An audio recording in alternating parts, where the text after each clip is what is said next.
Le premier Noël du Père Noël. Il n'y avait que des dinosaures sur la Terre. Le Père Noël n'avait rien à faire. Il attendait simplement que naissent des petits-enfants, de vrais petits-enfants qui croiraient en lui et enverraient des lettres pour lui commander des cadeaux. Un matin, surprise! Dans la boîte aux lettres, il y avait quelque chose. Pas une lettre, non, mais un morceau de bois sur lequel deux petits dessins étaient gravés. Le Père Noël se sentit soudain tout joyeux. Il regarda mieux les petits dessins et il se dit: le premier dessin, on dirait un petit ours frisotté. Ce doit être un jouet que me demande un enfant. Et le deuxième dessin, juste à côté, avec ce rond-là, on dirait une caverne. Ça doit sûrement être son adresse. Quel bonheur! Pour la première fois, un enfant avait envoyé sa liste au Père Noël. Alors vite, le Père Noël s'enferma dans son atelier pour bricoler. Le soir, il appela ses reines. Et voilà le travail. Qu'est-ce que vous en dites? Les reines découvrirent avec des yeux ronds un nounours frisotté et sa petite langue rouge. Bah, pour une première fois, ce n'était pas si mal. En tout cas, ça ressemblait bien au modèle qui était dessiné sur le morceau de bois. Le Père Noël dit: les gars, demain, nous partons livrer ce nounours. Soyez prêts à décoller à 8 heures. En se couchant, le Père Noël commença à se poser des tas de questions. À quoi pouvait bien ressembler cet enfant? Le premier enfant qui croyait au Père Noël. Le lendemain, après un long voyage, le traîneau du Père Noël atterrit dans la région des cavernes. Aussitôt, il fut entouré par des mammouths curieux. Bonjour, dit le Père Noël. Je cherche un petit enfant. Le chef du troupeau lui répondit de sa grosse voix. Il y a une tribu d'hommes en haut de cette colline, et dans cette tribu vit un petit enfant. Mais attention, ce sont des chasseurs, et ils ne sont pas commodes. Le Père Noël et ses reines grimpèrent sans bruit en haut de la colline. Il y avait bien une caverne. Le Père Noël aperçut un petit enfant. Une voix résonna à l'intérieur de la caverne. Gork, à table! Viens manger ta soupe de lézard! L'enfant répondit. J'arrive, maman! Le Père Noël se sentit tout ému. Vous avez entendu, les gars? Il s'appelle Gork. Quel joli nom! J'en suis sûre, c'est lui. Les reines, eux, regardaient surtout les chasseurs avec leurs haches de pierre. C'est vrai, ils n'avaient pas l'air commodes. La nuit venue, le Père Noël arrêta le traîneau juste au-dessus de la caverne. Attendez-moi ici, dit-il aux reines. Et chut! Son cadeau à la main, le Père Noël descendit par un trou qui faisait comme une cheminée. C'était la première fois qu'il faisait l'acrobate.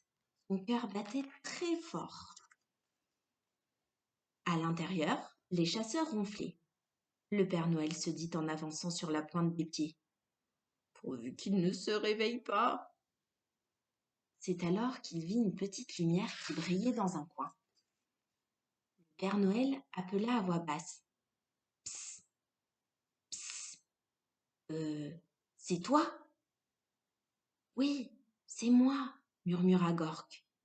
Il était là, caché derrière un grand sapin que les chasseurs avaient coupé pour faire un feu. Il tenait une bougie dans sa main et il dit: je t'attendais, Père Noël. Le Père Noël rougit de bonheur. Pour la première fois, un petit enfant l'avait appelé par son nom. Puis Gork s'exclama: je suis drôlement content de te voir. Un chasseur fit Oumph en grattant ses puces. Le Père Noël eut peur. Il dit: chut, parle moins fort, tu vas les réveiller. Mais dis-moi, qui t'a dit que j'existais? Gork répondit: personne. J'ai rêvé d'un homme avec une barbe blanche, une barbe toute propre, et il me disait: Gork, as-tu envie d'un cadeau? Moi, j'avais bien une petite idée. J'ai fait un dessin sur un bout d'écorce que j'ai accroché sur le dos d'un oiseau. et j'ai regardé l'oiseau s'envoler. De nouveau, le Père Noël se sentit tout ému. Tu as rêvé de moi? Et mon cadeau? Demanda Gork. Le Père Noël se frappa la tête. Oh, quel nigaud! J'allais oublier. Tiens, le voici. Gork sauta de joie. Oh, merci, Père Noël! Il ouvrit le paquet et serra fort contre lui le nounours frisotté avec une langue rouge. C'était le premier jouet de l'histoire du monde. Le Père Noël demanda un peu inquiet. Il te plaît? Gork s'écria. Je l'adore! Mais il parla un peu trop fort. Alors, plusieurs chasseurs commencèrent à se réveiller en grognant. Vite! Le Père Noël se précipita dehors. Oh là là, il faut que je file, et en vitesse. À bientôt, Gork. Dis aux autres enfants de m'écrire pour que je leur fasse aussi des cadeaux. Gork s'étonna. Et si un jour il y a des milliers et des milliers d'enfants, comment tu feras? Tu n'auras jamais le temps. Le Père Noël répondit. Ne t'inquiète pas, là où j'habite, le temps ne compte pas. Gork demanda encore. Tu habites loin? Le Père Noël se mit à rire. Oh oui, très loin, sur le toit du monde. Mais je reviendrai, promis. Quand les chasseurs ouvrirent les yeux, le Père Noël avait disparu. Dans le traîneau qui le ramenait chez lui, le Père Noël sourit en pensant à Gork.